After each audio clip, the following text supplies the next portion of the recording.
할 일이 있고 또 그런 일을 하고 있다는 것, 내가 하고 싶은 일이 있는데 지금 그 일을 하고 있다면 참 복받은 인생입니다. 그렇죠? 이게 얼마나 감사한 일입니까?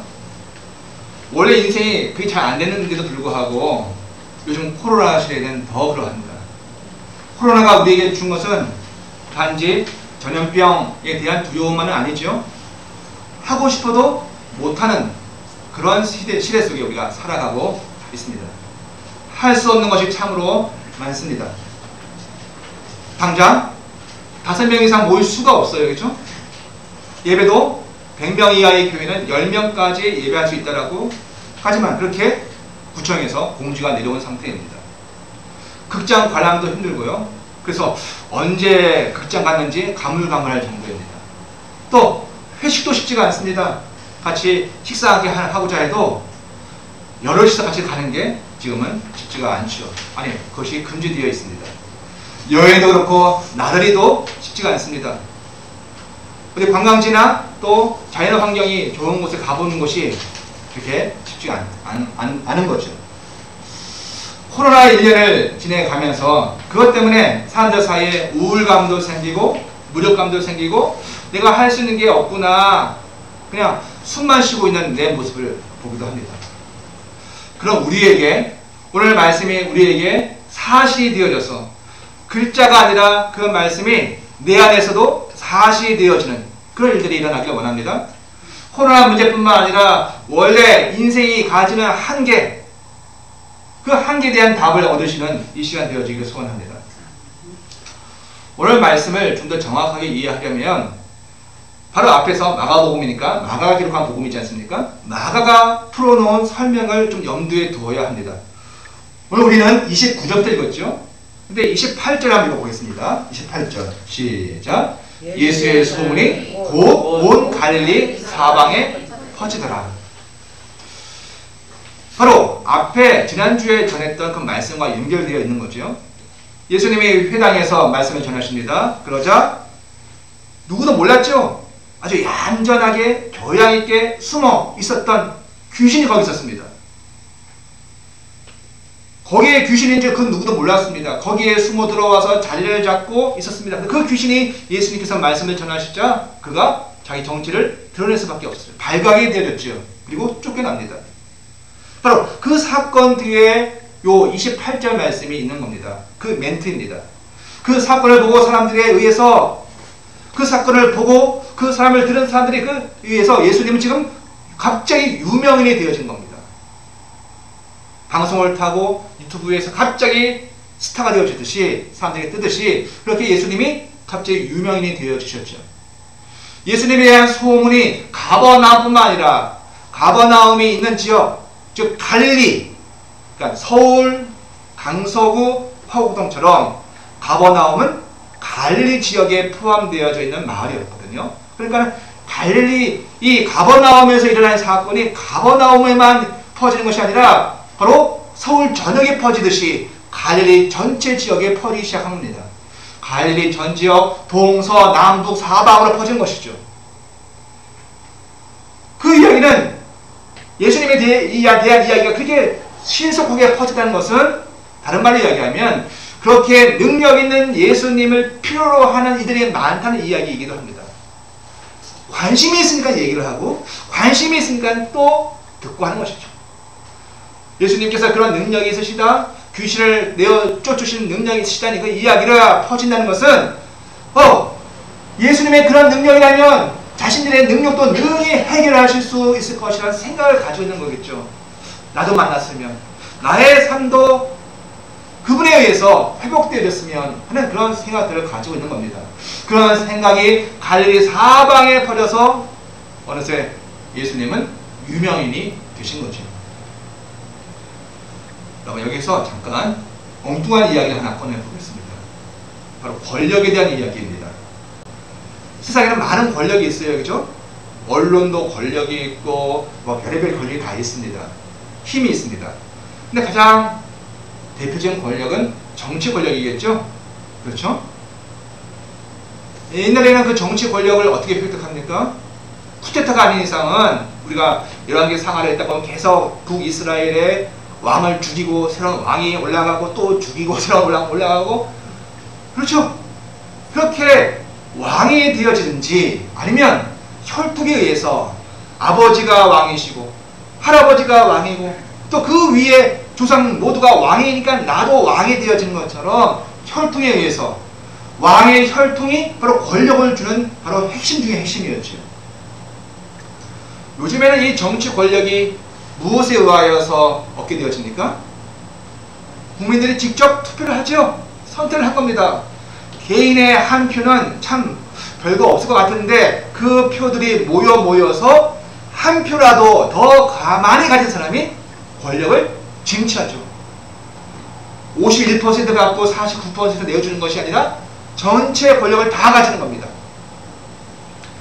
국민의 지지에 의해서 권력을 받는 거죠. 이게 유지합니다. 국민들의 지지가 있어야 권력을 획득하고 또 계속 그 지지율이 어느 정도 올라가고 유지가 되어져야 또 권력이 힘을 받는 것이죠. 그런 정치 권력이 있습니다. 여러분 또 어떤 권력이 있을까요? 뭐가 힘이 세요? 돈이 힘이 세죠. 당연히. 그죠? 돈이 힘이 셉니다. 그 중에 하나를 더 뽑는다면 여러 개 있겠지만 그 중에 하나가 경제 권력입니다. 돈이라면 못하는 게 없죠. 1000만 원 가지고 안 되면 1억 가지고 하고요. 1억으로 안 된다 그러면은 10억으로 안 되면 더 많은 돈을 쏟아부어 가지고 힘을 발휘하는 겁니다. 돈에 의해서 발생하는 힘, 그것으로 사람들에게 막강한 영향력을 발휘하는 권력, 정치 권력 말고 이건 경제 권력이죠. 동서고금을 막론하고 오늘도 동양이든 서양이든 1000년 전이든 2000년 전이든 다 상관없이 정치 권력을 항상 뭘 필요로 합니까? 돈을 필요로 해요. 자금이 있어야 뭘 일을 하지, 그죠? 그래서 항상 자금줄을 원합니다. 또 돈을 가진 사람들은 뭘 원해요? 정치 권력을 또 필요로 합니다. 그렇게 연결되어지길 원합니다. 왜요? 아무리 내가 돈이 있어도 제도가, 법이 나를 돈을 못 벌게 하면 금방 망하거든요. 그러니까는 정치 그리고 경제 권력이 서로 결탁되기가 쉽죠. 법과 제도들을 다 자신들을 계속 그런 권력을 유지할 수 있도록 만들어가는 게 서로 도와가는 겁니다. 거기에 못 들어와요. 그죠? 똑같습니다. 그 권력, 카르텔을 딱 형성해가지고 거기에는 우리끼리 다 해먹는 거예요. 누구도 못 들어오게 딱 막는 거죠. 이렇듯 정치 권력은 경제 권력을 필요로 하고 경제 권력은 정치 권력을 필요로 합니다. 누이 좋고 매우 좋고 가지 잡고 드랑치고 서로 우리가 남인가 하면서 그렇게 서로 도와가면서 힘을 얻는 겁니다. 그런 관계겠죠. 그럼 반대로 한번 얘기를 해볼까요? 야망이 있습니다. 뭔가 큰 일을 하고 싶어하는 사람은 반드시 누구와 손을 잡아야 돼요? 어릴 적 친구들하고만 손을 잡으면 안 돼요. 동네 친구들 다 비슷비슷한 사람들끼리 모아봤자 큰 힘이 안 되는 거죠. 라인을 잡아야 돼요. 어디요? 정치 권력 속으로 들어가든지 아니면 경제 권력 속으로 들어가든지 그 중에 하나를 선택해서 연결이 되어 있어야 되는 것이죠. 그래야 그 힘을 타고 그 라인을 타고 자기 뜻을 펼칠 수가 있기 때문에 그렇습니다. 자, 이제 예수님께로 한번 돌아가 봅니다. 이쯤 되면 온 지방에 갈릴리 동서남북으로 가버나움을 초월해서 모든 지역 속에 예수님의 소문이 났다는 것은 이걸 의미합니다. 당시 정치 권력과 경제 권력들도 예수님에 대한 이야기를 듣고 있다는 얘기예요. 특이한 인물이 생겼네. 그 사람에 대해 관심을 갖기 시작하는 겁니다. 예수님에 대해서. 당시 권력을 가지고 있는 빌라도든 헤롯이든 또 그렇게 그 권력을 가진 사람들도 그렇고 또 제사장과 서기관들과 당시의 종교 권력을 가진 이들도 이 예수님에 대하여 관심을 가지고 있는 것이죠. 당시의 종교 지도자들은 경제 권력과 굉장하게 밀착이 되어 있었습니다. 그들이 예수님을 만나고 싶어 할까요? 당연하죠. 물론 어떻게 그런 기적을 일으켰는지 어떻게 귀신을 내어쫓는지 그것에 대한 단순한 호기심도 있겠지만 그보다 더 중요한 게 있습니다. 여러분 권력을 잡는 사람들은요 생각이 항상 뭐에 집중되어져요? 어떻게 하면 나의 권력을 더 유지할까? 더 부풀릴까? 더 크게 할까? 여기에 관심이 있기 때문에 뭔가 특별한 사람, 뛰어난 사람이 나오면 그 사람을 세우는 게 아니라 그 사람을 이용하려고 하는 것이죠. 늘 일반적인 정치 권력과 또 경제 권력은 노림수가 있습니다.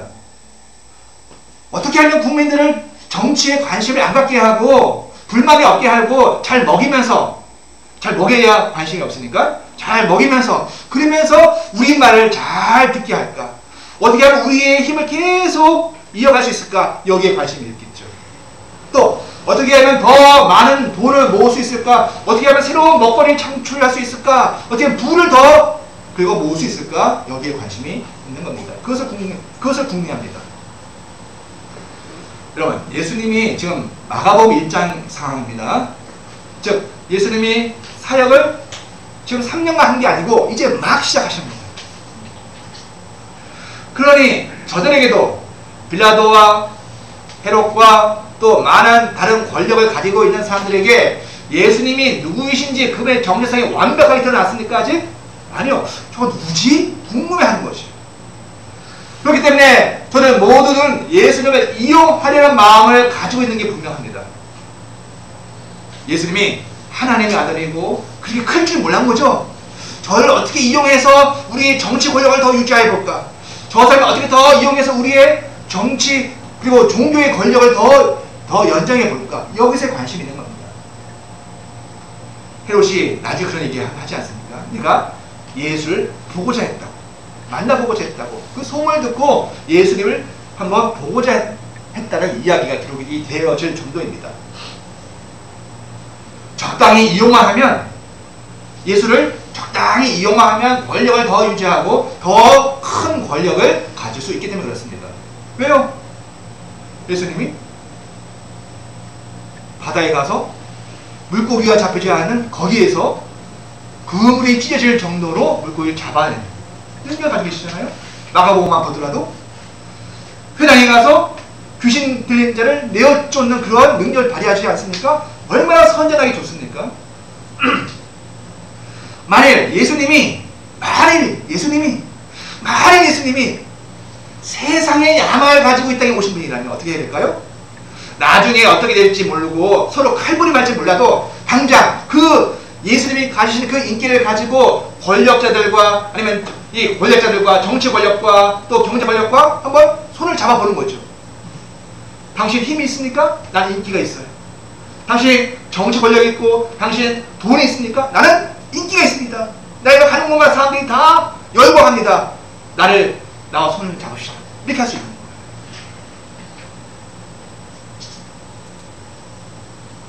그런데 우리 주님은 그렇게 하지 않으셨습니다.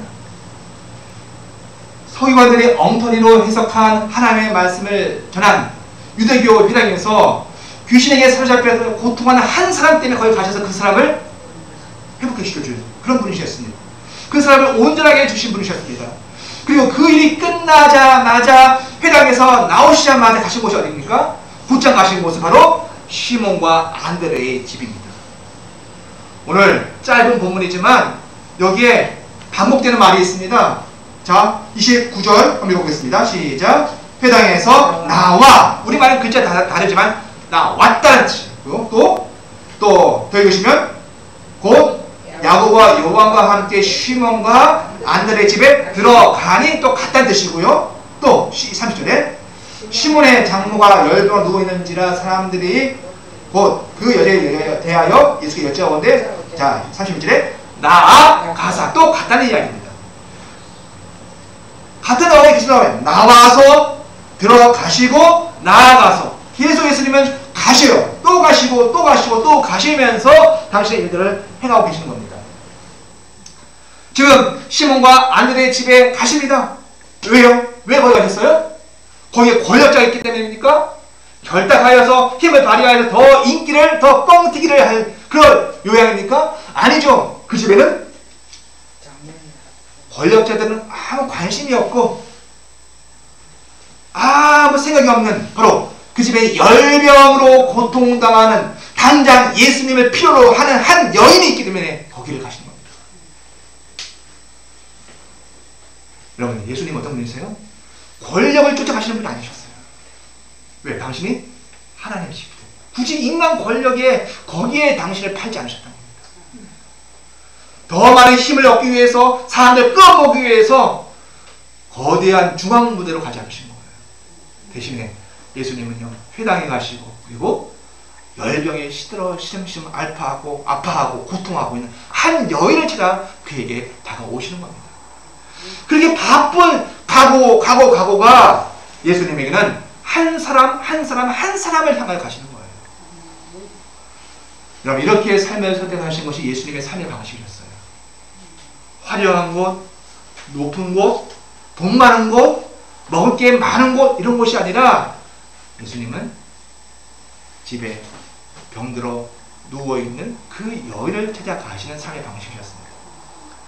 당연히 예수님이 그런 삶의 방식을 따르셨다면 그분을 따르고 그분을 주인으로, 그분을 우리의 구원자로 믿는 우리의 신앙의 방향도 그와 같아야 되지 않을까요? 당연히? 아닌가요? 예수님 혼자 고생 다 하셨으니까 우리는 잘 먹고 잘 살고 그 덕을 누리는 건가요? 아니죠. 신앙이라는 것은 예수님이 가신 그 길을 나도 따라가 보겠습니다. 따라가렵니다. 밀접해서 따라가기 힘들지만 내가 100m 거리라도 두고 내 힘과 그래도 예수님을 따라가 보겠습니다. 그 신앙이죠. 그런데도 희한하게 교계 안에서도 우리 성도들도 또 목회자들도 그런 방식을 잘 안 갑니다. 이게 우리의 회개의 지점이죠. 왜냐면 쉽게 뜨고자 하면 역시 똑같은 방법을 쫓아갑니다. 그것이 목사든 일반 성도이든 신앙을 연결고리로, 신앙은 그것이 목적이 아니고 그것이 수단이 되어져 버립니다. 연결고리, 나 예수 믿는 사람이고 나 어느 교회에 다니는 사람이야, 그것이 또 다른 사람을 만나는 고리가 되어지는 거예요. 내가 예수를 만나고 내가 그 신앙을 살아가고 있다는 게 중요한 게 아니고 내가 예수 믿는 사람이거든 라고 하는 명함이 있으면 다음 통로가 열려버려. 정치 권력과 또 경제 권력과 연결되는 수많은 시도가 교회 안에서 이루어지는 거예요.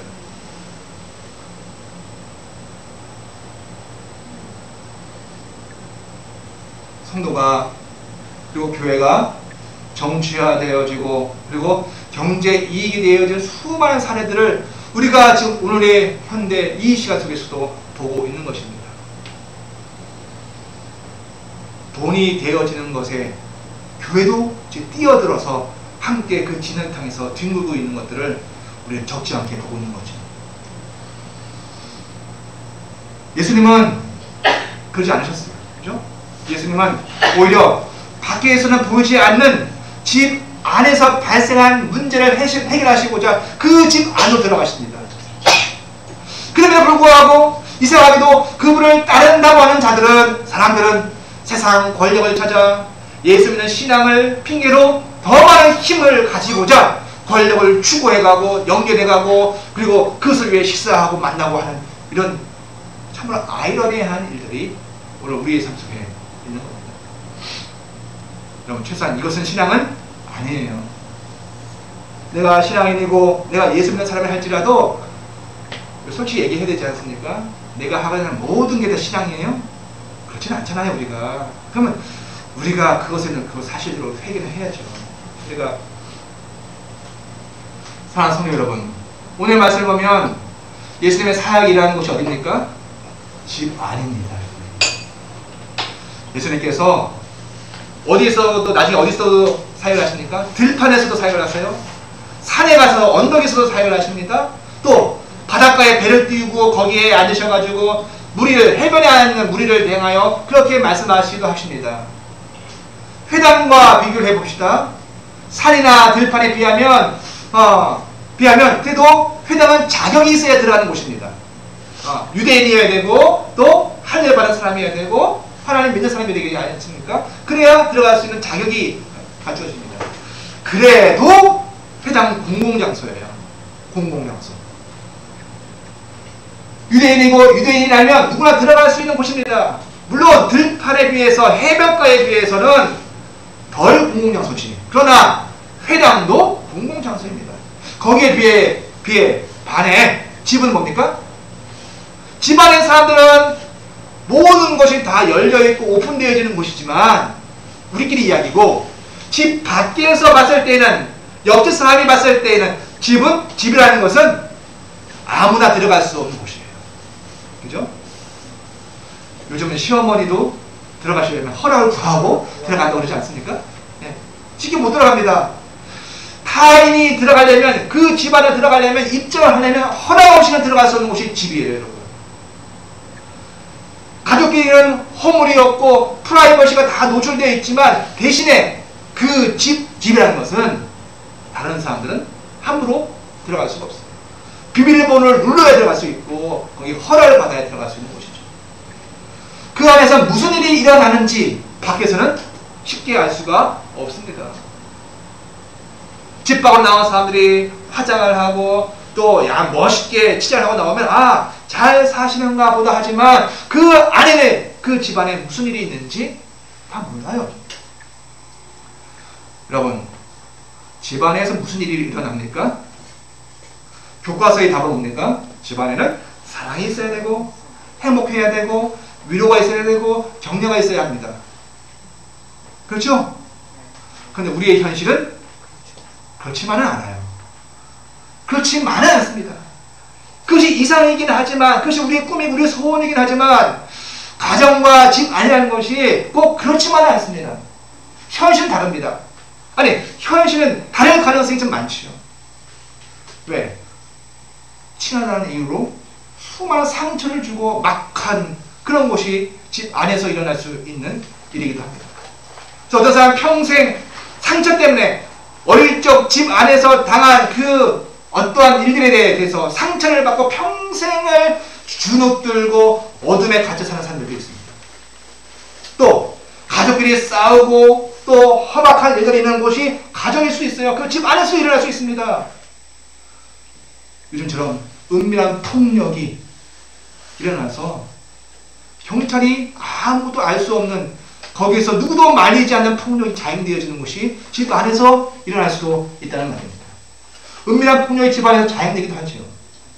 악이 창궐하는 곳이 집 안일 수도 있는 거예요. 이것이 우리가 가지고 있는 집입니다. 여러분, 집 안에서 폭력이 일어나고 거의 사람이 죽을 정도로 그런 고통이 일어나는데도 불구하고 다른 사람들이 개입을 하기가 쉽지가 않습니다. 왜? 보통 이러죠. 가족 일이니까 상관하지 않습니다. 좀 서로 잘 대화해 보세요. 경찰이 출동해서도 부부싸움이라고 그러니까는 물베기 아닙니까? 잘해 보세요. 우리 그냥 갑니다. 이렇게 하고 가는 경우가 많습니다. 개입하기가 쉽지 않습니다. 오히려 따지면 가정폭력이 일어나도 처벌을 원하지 않는다고 하면 친고죄라고 얘기하니까, 처벌을 원하지 않는다면 공권력에 개입을 해서 그냥 두어버립니다. 방치합니다. 처벌을 못하는 것이죠. 오늘의 우리뿐만 그렇습니까? 시몬 때도 크게 다르지 않은 것 같습니다. 자, 여러분, 시몬의 가정은 어떤 가정입니까? 우리가 다시 한번 읽어보겠습니다. 자, 우리 29절과 30절 다시 읽겠습니다. 시작. 회당에서 나와 곧 야고보와 요한과 함께 시몬과 안드레의 집에 들어가니, 보면 누구의 집이에요? 예, 시몬과 안드레의 집입니다. 그런데요, 30절 시작. 시몬의 장모가 웰베어 누워 있고, 거기 누가 있어요? 그들의 어머니가 누워 있는 것이 아니라, 시몬의 장모가 누워 있는 겁니다. 우리가 다 알지 못합니다. 그런데 이 가정도 뭔가 문제가 있는 집이에요. 그 집안에도 뭔가 문제가 있습니다. 일단 그 집은 분명 시몬과 그의 형제 안드레, 그 형제의 집이라고 얘기하고 있습니다. 그런데 거기에 누가 살아요? 시몬의 장모가 살고 있는 겁니다. 물론 시몬하고 장모는 아무 문제가 안 돼요. 장모 모를 사는 게 왜 문제가 됩니까? 그런데 거기 누가 있어요? 사돈관계인 안드레가 있는 것입니다. 우리는 여기서 여러 가지를 상상하게 되어집니다. 시몬만 사는 곳이 아니라 그의 형제 안드레가 함께 소유하는 그 집에 왜 시몬의 장모가 왜 있을까? 우리가 남성 중심의 사회에 살고 있기 때문에 좀 바꿔가지고 여성 모계를 중심으로 산다라는 걸 한번 그런 설도 있기 때문에 받아들인다고 한다면 시몬이 장모와 함께 사는 것은 상관이 없죠. 모계 사이를 할지라도. 그런데 거기에 왜 사돈관계인 안드레가 거기 같이 살고 있느냐, 이거는 우리가 궁금하고 질문하게 되어집니다. 비록 성경은 왜 그런지에 대해 자세한 설명하지 않습니다. 그러나 문제는 어쨌든 이 집도 문제가 있다는 겁니다. 한 지붕에 안드레와 그의 사돈 시몬의 장모가 함께 살아야 할 말 못한 상황에 그 상황에서 있는 겁니다. 그뿐 아니라 그 여인은 지금 어떤 상황입니까? 심한 열병으로 아파서 고통하고 죽음의 산을 왔다 갔다 하고 있는 그런 것이죠. 그런데 누가 들어갑니까? 아무도 이 프라이버시가 강한 문제가 있고 누가 아프고 하지만 그 문을 열지 않으면 그 문을 열리지 않는 거예요. 왜? 집이라는 것은 강력한 프라이버시가 있기 때문이죠. 가족 중에 누가 문을 열지 않는다면 그 누구도 해결해 줄 수가 없는 겁니다. 그렇습니다. 우리도 나가서는 아무 문제 없는 듯 집안에 대해서는 잘 얘기하지 않지 않습니까? 문을 닫고 있습니다. 창피하고 또 남들이 우습게 우리를 여길까봐 말 안 합니다. 슬프고 아픈 힘든 가족 사이에 대해서 잘 얘기 안 하죠. 누구도 알 수 없고 누구도 개입할 수 없이 꽁꽁 숨겨 있는 것이 집안입니다. 이 시몬의 집도 마찬가지였죠. 그러나 그래가지고는 문제가 해결되지 않습니다. 꽁꽁 닫힌 그 집안의 문을 열어줄 줄 필요하지요. 오늘 이 사건에서는 바로 누가 그 문을 엽니까? 시몬과 안드레가 그 문을 엽니다. 우리 집에 문제가 있어요. 우리 집에 괴로움이 있어요. 우리 집에 뭔가 해결해야 할 일들이 있습니다라고. 부끄러워 아무 문제 안 됩니다. 와서 도와달라고 그 문을 열어 제끼는 거죠. 그 집안의 문제를 해결할 수 있는 분, 곧 자신들의 스승인 예수, 그분을 집으로 인도하고 있는 모습입니다. 여러분, 여기서 한 가지 질문을 한번 더 해봅시다. 예수는 왜 많고 많은 집들 중에서 시몬과 안드레의 집을 가장 먼저 가셨을까요? 물론 하나님의 예정이 있고 약속이 있었기 때문에 그 집에 가셨다 얘기하면 할 말이 없어요. 그죠? 하나님이 다 예정해 놓으셨어. 하나님이 예정하셨다는데 뭘 할 말이 있습니까? 오시는 그 예수님의 손에 의해 치유받아야 할 사람이 시몬의 집에 지금 준비되어 있다. 그 예정이 되어 있다면 예수님 다시 가셔야 되는 것이죠. 그러나 그것 말고 성경에 기록된 내용을 중심으로 다른 이유를 한번 찾아본다면 무엇이 있을까요? 분명 이 일에 시몬과 안드레가 예수님의 지체라고 하는 것이 아주 중요한 이유가 되지 않았을까요? 예수님이 다른 사람도 아니고 바로 제자인 시몬과 안드레의 집이기에, 자신의 제자이기에, 집안에 문제가 있다고 예수님을 초대하기에 예수님은 다른 걸 다 제쳐두고 그 집에 먼저 갔다라고 생각하는 것이 굉장히 일반적이고 상식적이라고 할 수 있습니다. 저들의 인도를 받고 그 집에 들어가시는 것이죠. 측근 중에 측근, 나중에 수신자가 되어진 베드로가 되어진 시몬의 요청을 받아들이시고 그 복잡한 그 집의 문제를 해결하시고자 그 집에 들어가시는 겁니다. 마가복음의 창으로 보면 예수님께서 누군가의 질병을 고치는 사건들이 중에서 이 사건이 가장 먼저 사건이에요. 제일 처음 나온 사건입니다. 마가복음을 딱 보면 예수님의 이제 쭉 일들이 이 이후부터 더 많은 기적과 더 많은 치유 사건이 일어나는데 이 사건이 제일 처음 나온 치유 사건입니다. 어떻게 보라면 특혜입니다. 어떻게 보라면 갈릴리의 수많은 사람들 중에서 열병 걸린 사람들 중에서 예수님이 특별히 특혜를 베풀어 가지고 시몬과 안드레의 집에 들어가신 이유 무엇일까요? 사람들 말합니다. 예수님 공평하지 않네. 세상 모든 사람이 다 아픈데 왜 하필이면 측근이라고 해서 시몬과 베드로, 이 시몬의 집에 먼저 들어가시는가? 라고 말할 수도 있습니다. 자, 우리 18절 한번 읽어보겠습니다. 18절. 자, 시작. 곧 그물을 버려두고 따르니라.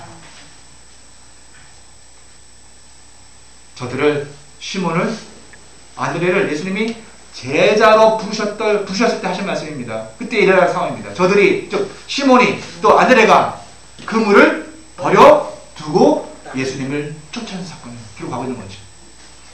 저들을 사람들의 업으로 부르시실 때, 또 나를 따르라고 명령하셨을 때 저들이 거기에 대한 반응을 지금 묘사하고 있는 겁니다. 곧 그물을 버려두고 따르리라. 아마 다른 집에서도 열병을 앓고 고생한 이들이 있었을 겁니다. 그러나 예수님은 어부의 삶을 이제 버리고 그물을 버리고 당신을 쫓는 지하들을 기억하고 계시는 겁니다.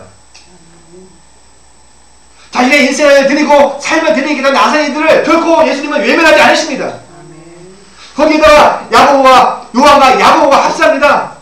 그리고 이 네 사람이 함께 예수님을 지금 설득해서 가고 있는 거예요.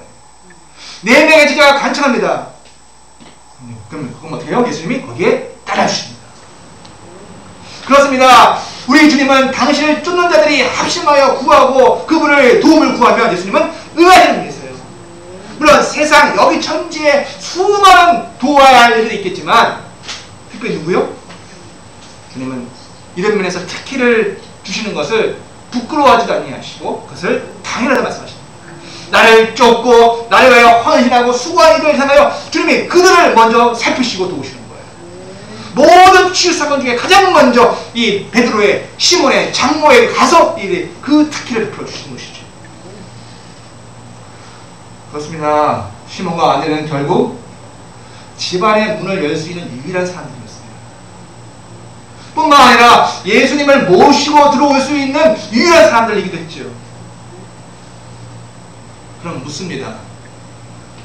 밖에서 그냥 멀쩡해 보여도 사실 이리저리 문제가 많은 우리 집안의 문제를, 집안의 문을 열어 젖히고 해결자를 모시고 올 자가 누구일까요, 여러분? 우리가 교회 나와서 인사할 때 우리 가정의, 우리 집안의 문제를 다 얘기하지 않죠. 그러나 그는 기본적이고 아주 상식적인 삶입니다. 그러나 나의 삶에 주님이 오셔서 나의 집안의 문제를 다스리시고 고치시고 치유하시고 회복시켜야 한다면 예수님에게는 뭐예요? 그 문을 열어드려야 돼요. 그리고 예수님이 들어오실 수 있도록 그분에게 초대하시고 그를 강권하여 우리 집에 오셔서 나를 다스려달라고, 우리의 식구들을 다스려달라고 강권해야 할 사람이 필요합니다. 그는 누구인가요, 여러분?